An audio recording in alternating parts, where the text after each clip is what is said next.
Zoti Buleshkaj, mirë se ardhët. Mirë se gjeta, faleminderit shumë për mundësinë. Zoti Buleshkaj, në dhjetor të këtij viti e përfundoni mandatin 5 vjeçar në krye të Agjencisë kundër korrupsionit. A mund të na tregoni përgjatë këtyre viteve se cilat kanë qenë sukseset dhe sfidat që i keni pas në agjenci?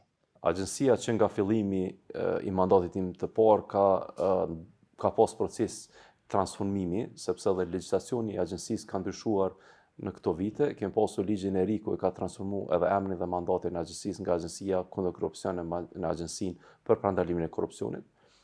Si pjesë të këtij legjislacioni të ri që është vënë në fuqi, edhe na është ndryuar mandatin, na janë dhënë disa detyra të reja, të cilat kanë pasur të bëjnë me shqyrtimin e legjislacionit për masa kundër korrupsion, me planin e integritetit, me monitorim të strategjisë, po ashtu kemi pasur edhe një zgjerim të numrit të subjekteve deklaruese, do të kemi pasur një dyfishim të subjekteve deklaruese që na ka dyfishuar punën.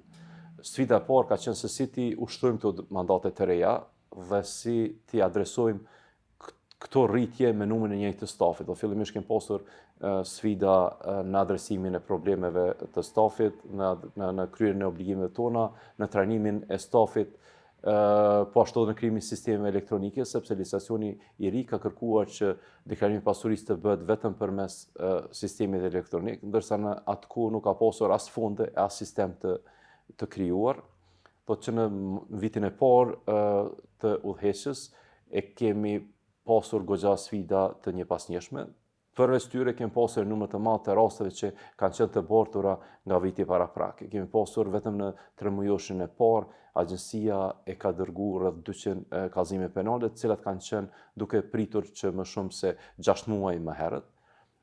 Do viti i parë ka qenë një vit i stabilitetit, kur ne kemi tentuar ta stabilizojmë agjencinë edhe me mandatin e ri, edhe me trajtimin e rasteve. Pastaj viti i dytë ka qenë vit fillimit të zhvillimit, ku kemi zhvilluar deklarimin e pasurisë në formatin elektronik. Viti i tretë kemi punuar në kapacitetet të stafit, duke përfshirë edhe krijimin e kontakteve ndërkombëtare, sepse agjencia nuk ka pasur marrëdhënie dhe nuk ka qenë antarësuar në asnjë rrjet të agjencive, që ka qenë një problem i agjencisë. Nuk kemi qenë në trend me zhvillimet më të mira, tashmë jemi në trend, jemi antar i rrjetit të agjencive kundër korrupsion në të nivelit evropian. Tashmë secili zhvillim, secili trend direkt na vije dhe ne mund t'i adresojmë ato në punën tonë të përditshme. Kemi zhvilluar që nga fillimi edhe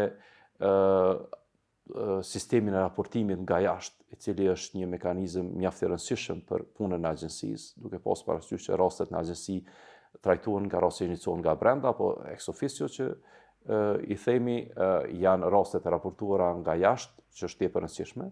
Më parë kemi pasur komunikim me letra dhe fizik të secili që ka pas nevojë të raportojë diçka, ndonjë shkelje eventuale. Tashmë kemi krijuar një sistem mjaft avancuar, do që është vënë në funksion në fillim të vitit të kaluar, në vitin e 4 është vënë në funksion. Kemi pasur një trend pozitiv edhe të trajtimit të rasteve, ngritjes kapacitetit, po ashtu edhe të përdorimit të teknologjisë në punën e përditshme të agjencisë.